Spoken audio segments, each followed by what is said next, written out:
এগুলো বাতিল জিনিস, কি জিনিস? আজীব আজীব ব্যাপার করছে। যা সাআলতা ফাসআলিল্লাহ, ইযা সাআলতা ফাসতাইন বিল্লাহ। যখন চাইবে তখন কার কাছে? এই জন্য আমাদের দেশে কাউকে পাককে ডাকে, কেমন সত্তা পাওয়া যায়। পাঁচজন হোসেন কৈরবি এই লোকটার নাম এই জন্য বলছি, তার থেকে আল্লাহর কাছে পানা পাওয়া দরকার। এই লোকটা দেশের হাজার হাজার মোমেনকে মুশরিক বানিয়ে দিয়েছে, হাজার হাজার মোমেন মুশরিক বানিয়ে দিয়েছে। আমি তার কেটেতে শুনলাম, সে মুসলমানদেরকে বলতেছে মাহফিলে, আমার সাথে আপনারা বলেন গাউসে পাক, আপনারা কই নাই, সে বলতো গাউসে পাকের নাম জপিলে আল্লাহ পাওয়া যায়। গাউসে পাক আমার ভাইয়েরা, সফা বাণী জিকির করা, স্মরণ করা। আমরা করি কার নাম? জোরে বলেন কার নাম? আমরা জিকির করি কার নাম? রাসূল জিকির করতেন কার নাম? সাহাবারা রাসূল বলতেন আল্লাহ, সাহাবারা বলতেন মুহাম্মদ মুহাম্মদ। না না না, আল্লাহ যিকরান কাসীরা। জিকির করবে কাকে? ফাজকুরুনি আযকুরকুম। জিকির করো আল্লাহকে। এই জন্য বিশ্বনবী শিখিয়েছেন জিকির করো সুবহানাল্লাহ, আলহামদুলিল্লাহ, আল্লাহু আকবার, ঠিক না? এখন উনি বলতেছে গাউসে পাকের নাম জপিলে আল্লাহ পাওয়া যায়, এটা বিশ্বাস যে করবে সে ঈমান হারা হয়ে যাবে। ওই দিনের মাহফিলে যতগুলো শ্রোতা ছিল সবাই যে ঈমান হারা করত, এই যে আমার সাথে সাথে বল, এই জাতীয় অনেক বক্তা আছে বন্ধু, আপনাদের বুঝতে হবে ওদের থেকে আল্লাহর কাছে আমরা পানা চাওয়া দরকার। অনেক পীর আছে যাদের সাথে মুরিদ হওয়ার আগে ব্যক্তি নামাজ পড়তো, কিন্তু এখন মুরিদ হওয়ার পরে আর নামাজ পড়ে না। ওই বাবা সব দায়িত্ব নিয়ে নিয়েছে, আছে না? না, এই জাতীয় পীর থেকে আল্লাহর কাছে পানা চাওয়া দরকার, আছে না? নাই? আমার বন্ধুগণ, কেউ তো ভাবতে পারে আপনি যে নাম বললাম লোকের বিরুদ্ধে বললেন, বিপদ হয়ে গেল। লা লা লা, তাব্বাত ইয়াদা আবি লাহাব। তাহলে তো বড় বিপদ হয়ে গেল। আদুল্লাহ আবু জাহেল বিপদ হয়ে গেছে, আল্লাহর দুশমন আবু জাহেল। তাব্বাত ইয়াদা আবি লাহাব, আবু লাহাবের সন্তান। আমার বন্ধু, কিছু কিছু লোকের নাম নিয়ে কথা বলা করো। ব্যক্তিগত জীবনে যে অপরাধী, তার ব্যক্তিগত জীবন নিয়ে কথা বললে খোলা দ্বারা জীবন হবে। আর যে জাতিকে বিভ্রান্ত করে তার থেকে বাঁচানোর জন্য কথা বলা দরকার। কথা বোঝেন নাই? এটা আপনাদের এই বাড়ি মানুষকে সতর্ক। আমার বন্ধুগণ, এখন আপনারা আমরা বিপদে আপদে আল্লাহর কাছে চাইব, ঠিক না? গাউসে পাক, গাউসে পাক, আবার বলে গাউসুল আজম। বাংলাদেশের বিভিন্ন বইতে লেখা পাওয়া যায় গাউস শব্দের অর্থ সাহায্যকারী, আজম মানে বড়, মহান। তাহলে গাউসুল আজম অর্থ কি হলো? বড় বড় সাহায্যকারী মানুষ না। আব্দুল কাদের জিলানী রাহিমাহুল্লাহ হাম্বলি মাযহাবের লোক ছিলেন। ওনাকে গাউসুল আজম উপাধি আপনারা যারা দিলেন, তাদের কাছে আমার প্রশ্ন, উনি বড় সাহায্যকারী, আপনি ওনাকে দিলেন, এই অধিকার আপনাকে কে দিল? মজার বিষয় কি আপনারা দেখবেন, আমাদের ঢাকাতে গাউসুল আজমের একটা মসজিদ আছে, মহাখালীতে আছে না? আমি বলছি ডকুমেন্টারি, আপনারা গিয়ে দেখবেন। আমি একাধিকবার খেয়াল করেছি ওই গাউসুল আজম মসজিদে আমি অসংখ্যবার নামাজ পড়েছি। উত্তর বান্দায় কিছু ছিলাম, আমি যার কারণে অনেক আসতাম। আমার বন্ধু সেখানে দুইটা ফলক আছে, বড় পাথর দিয়ে বাধাই করা, একটা বাংলায় আর একটা আরবি। বাংলায় লেখা গাউসুল আজম রাহিমাহুল্লাহ গাউসুল আজম মসজিদ, আর আরবিতে লেখা আশ-শায়খ আব্দুল কাদের জিলানী মসজিদ। গাউসুল আজম কি বাংলা শব্দ না, আরবি শব্দ, কিন্তু ওখানে আশ-শায়খ লিখে গাউসুল আজম লেখে নাই। কারণ ইরাকের লোকেরা আরবি বুঝে, ওরা টাকা দিয়া মসজিদ বানাইছে, কারে বুঝে ওই গাউসুল আজম আল্লাহ সে এখানে লিখলি কেন?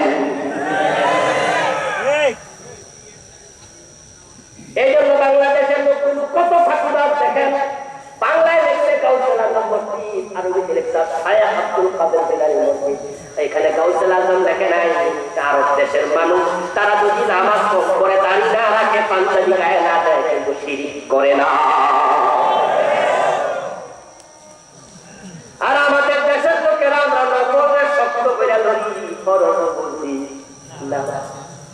আমার বন্ধু যেটাই আসলাম এখানে নামাজ পড়বো মুসাফির মানুষ অনেক হয়ে গেল, রমজান মাস ছিল, এসে তাড়াতাড়ি মোটরটি ঢুকলাম রাতে প্রায় 12টার কাছাকাছি।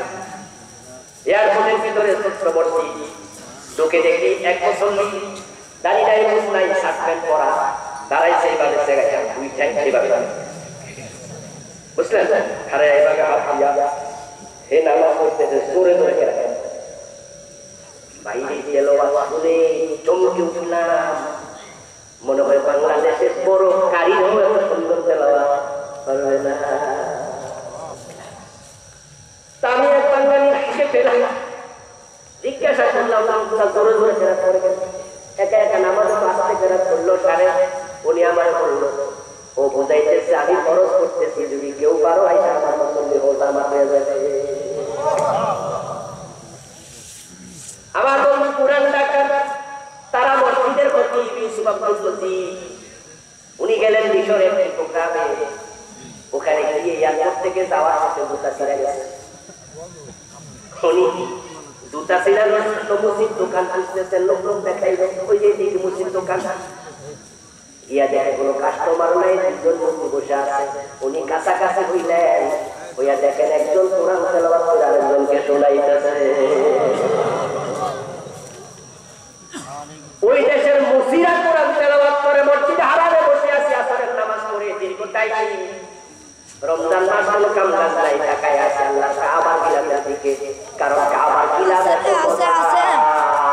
ঘন্টার পর ঘন্টা তাকায় থাকলো মজা শেষ হয় না। তাকাইলো সাহাবাত রহমত নাযিল হয়, যে তাকায় তার উপর রহমত সুবহানাল্লাহ। আমার বন্ধুগণ ইত্য বছর আমার দিক থেকে কোরআন তেলাওয়াতের মধুর আওয়াজ। আমার খালাতো ভাই আমাকে দেখার জন্য দুজনে সৌদি আরব থাকে, তিনজন আমরা বসে বসে আর কাবার দিকে তাকাই আছে।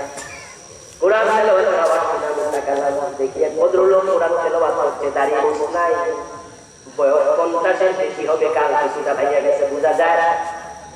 তিলাওয়াত একটু সুন্দর। আমি বলছি আসে দিলাম তেলাওয়াত আমার সময় আমার সালাম দিল, সালামের উত্তর দিয়ে জিজ্ঞাসা করলাম বাড়ি কই মিশর। আমি তখন তাকে বললাম ভাই তুমি যে চমৎকার তেলাওয়াত করো, আমার মনে হয় তুমি হাফেজ কোরআন। সে তখন আলহামদুলিল্লাহ ঠিক তো আমি হাফেজ। আমি তখন তাকে প্রশ্ন করলাম মা হ্যাঁ পাতিকা তুমি দেশে কি করো, পেশাটা কি? লোকটা বলতেছে আমি একজন ইঞ্জিনিয়ার মোহাম্মদ। আমি আশ্চর্য হলাম, একজন ইঞ্জিনিয়ার কোরআনের হাফেজ। জিজ্ঞাসা করলাম কোরআনটা মুখস্থ আছে তো না ভুলে গেছো? সে আমার কয় তুমি পরীক্ষা করে দেখো, তুমি জানতে আমার শিখাও। আমি ভাবলাম যে কোনো কাম কাজ নাই, তাহলে কিছু জিজ্ঞাসা করি। আমি আমার সরকার থেকে হ্যাপস থেকে যতটুকু পারি একটু শব্দ আয়াতের অংশ বলি, তারপরে বলি তুমি বাদিহা, তারপরে করো। আমি যেখানে আমি সে প্রত্যেকে অনুসরণ করে যাই। ওই ইঞ্জিনিয়ার কোরআনের হাফেজ, ওই মুসি কোরআন তেলাওয়াত করে, ওই বেটা সাদকায় এক চমৎকার তেলাওয়াত করে, আর বাংলাদেশে নামাজ পড়তে পড়তে কপালে কালো দাগ ফালায়া দিছে। 40 বছর নামাজ পড়তেছে, এত বড় দাড়ি, এত বড় পাগড়ি, কিন্তু সূরা ফাতিহাটাই ভালো করে পারে না। এমন হাজার হাজার লোক আছে না না?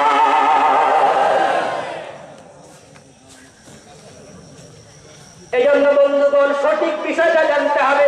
আমি আপনাদেরকে দাঁড়িয়ে উৎসাহিত করছি না, এটা সুন্নাহ লাগবে, তবে বুঝতে হবে সুন্নাহর আগে ফরজের গুরুত্ব দেয়া দরকার। এইজন্য বন্ধুগণ আসুন আমরা কার কাছে যাইব? এইজন্য ওনারা বুঝে যে আরব দেশের লোক গাউসুল আজম লেখা দেখে ধরবে, এতে প্রমাণিত হয় আসলে গাউসুল আজম বলে ওনার কাছে চায় বলে হে গাউসুল আজম আমার সাহায্য করে।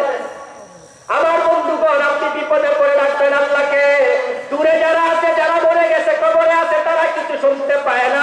ইন্নাকা লা তুসমিউল মাউতা, হে নবী যারা মরে গেছে আপনি শোনাতে সমর্থ হবেন না, তারা আপনার কথা শুনতে পায় না।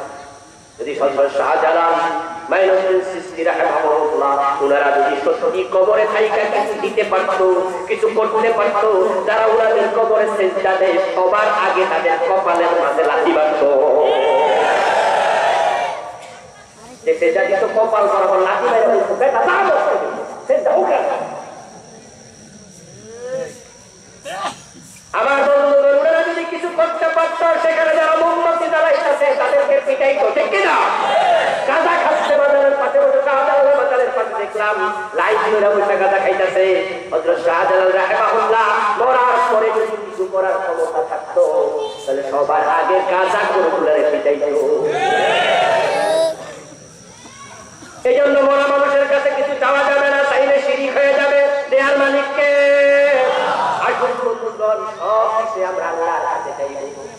এখন বাংলাদেশে আমরা বিপদে আছি, আলেম ওলামারা বিপদে আছে, কোরআন ওয়ালারা বিপদে আছে।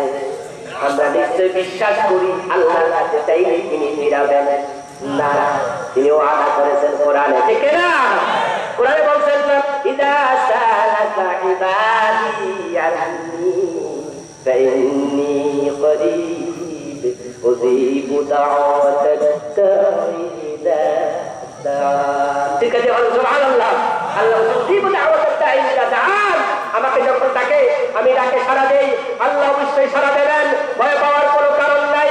ইমাম হুসাইন শহীদ হয়েছেন, কিন্তু ইতিহাস প্রমাণ করছে তিনি বেঁচে আছেন, ইয়াজিদ মরে গেছে, ঠিক না? হুসাইনকে শেষ করতে পারিনি, শহীদ করলে শেষ করা যায় না। ইতিহাস সাক্ষী হয়ে থাকে, তাম দুনিয়ায় শত শত হুসাইন পাওয়া যায়, কিন্তু ইয়াজিদ নামে একটা লোক পাওয়া যায় না। এই কাজকে যারা 90 আজিদের ভূমিকা রাখছেন, বাস্তবতা তাই দেখা দেবে। এই দেশে কোরআন ছিল, এই দেশে কোরআন থাকবে, ইসলাম ছিল, ইসলাম থাকবে। শাহজালালের বাংলা থেকে কোরআনকে ইসলামকে দূরে সরানো যাবে না, আলেমদেরকে মুসলমানের বৈরী বানানো যাবে না। এই দেশের মুসলমানরা আলেমদের প্রতি আর হাজার করবে এগিয়ে আসবে ইনশাআল্লাহ। কোনো কারণ নেই, রাত্রি যত গভীর হবে প্রভাব তত গভীর আসবে। ব্যাগ দেখে কেউ করিস কি ভয়, আড়ালে তার সহ্য আসবে ইনশাআল্লাহ। এই দেখে ইসলাম তার শিকড় চলে গেছে শক্ত জমিনের নিচে, ডালপালা চলে গেছে শক্ত আকাশের উপরে। বুরহানুদ্দিনের প্রতি শিশু নাসিরুদ্দিনের রক্ত থেকে ইসলামের শুভযাত্রা। ওই ইসলামকে কোলা গাছ করে করে উপরে ফেলা যাবে না, এটা মহান মহিরু হয়ে গেছে, বটগাছের যে বড় আকার ধারণ করেছে। ইসলামের বিরুদ্ধে কথা বলে এই দেশে টিকে থাকা যাবে না। সুতরাং ওই বড় মহিরু নিয়ে ইসলামের মতো বিশাল বটগাছ নিয়ে টানাটানি করো, তুই একটা ঢাল করা শিখতে পারবে, কান্দ লড়াতেও পারবে না। সবাই আসবে ঢাল ভেঙে পড়ে তোমাদের পতন হবে।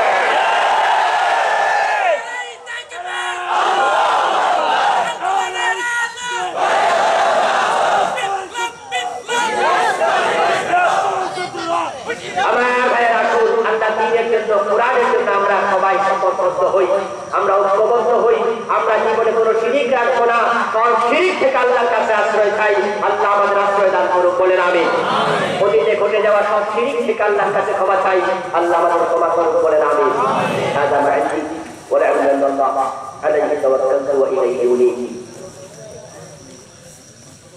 আমাদের প্রতিবছর যুবক ভাইরা মাহফিলের আয়োজন করেছে, প্রবাসী ভাইদের আয়োজন করছে, ওনাদের জন্য দোয়া করা দরকার, ঠিক না?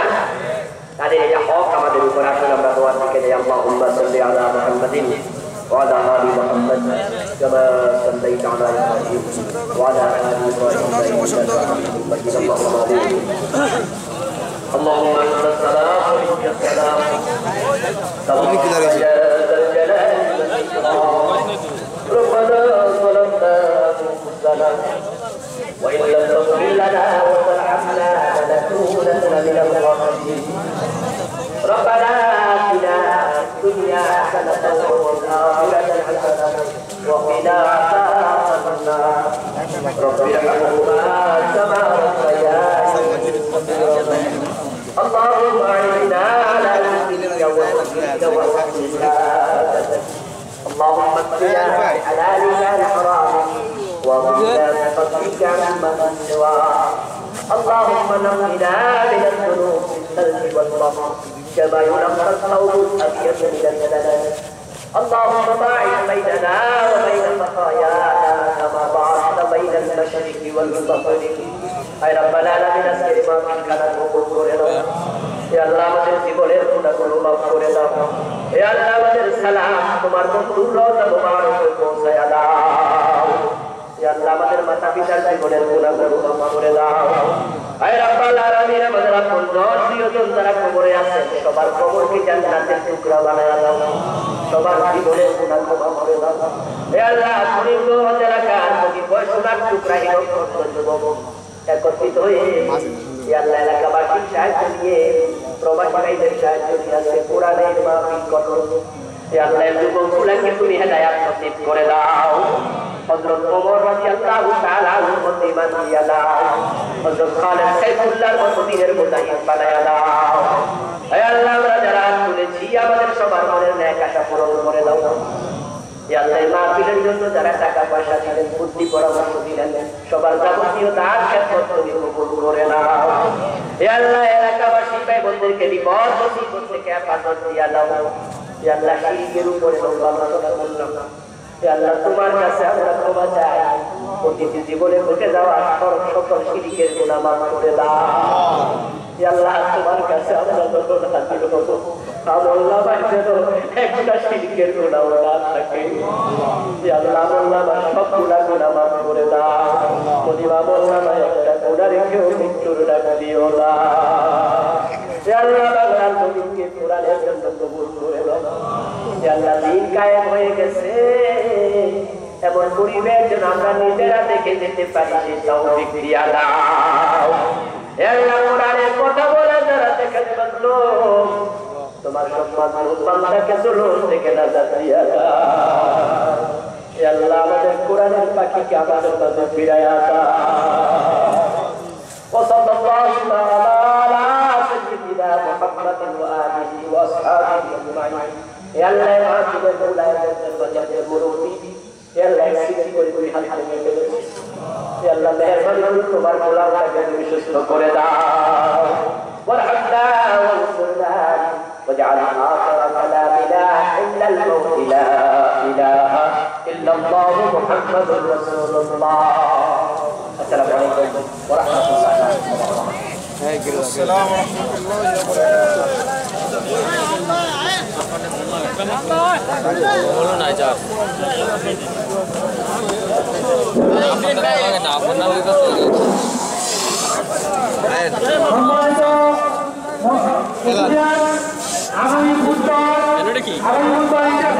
ক্যামেরা ফিটিং করেছে দিচ্ছি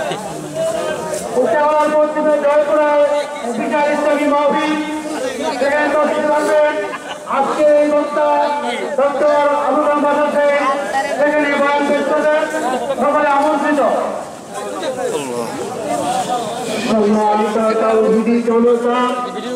আজকে আগামী 10 ও 11 নভেম্বর নরসিংদী গোলাপিয়া ঈদগাহ সংলগ্ন মাদ্রাসাতুল সুপার পাগড়ি প্রদান উপলক্ষে 2 দিন ব্যাপী এক বিশাল ইসলামী মহাসম্মেলনের আয়োজন করা হয়েছে উক্ত ইসলামী মহাসম্মেলনে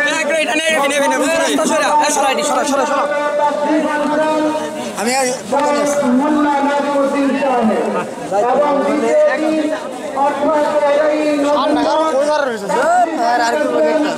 আমাদের আজকের এই বিশাল ইসলামী মহাসম্মেলনের প্রধান আকর্ষণ প্রধান বক্তা জনাব ডক্টর মুফতি আবুল কালাম আজাদ বশর সাহেব উক্ত ইসলামী মহাসম্মেলনের আপনাদের সকলকে দাওয়াত করা হলো আপনারা সকলে তাশরীফ আনিবেন